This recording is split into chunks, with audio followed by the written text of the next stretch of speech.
बसला ते मला बाहेर जायचंय पण खूप भूक लागली पटकन काय ब्रेड ऑमलेट करू?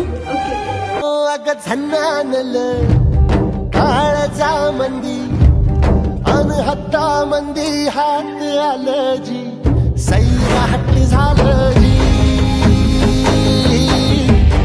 सैराट झालं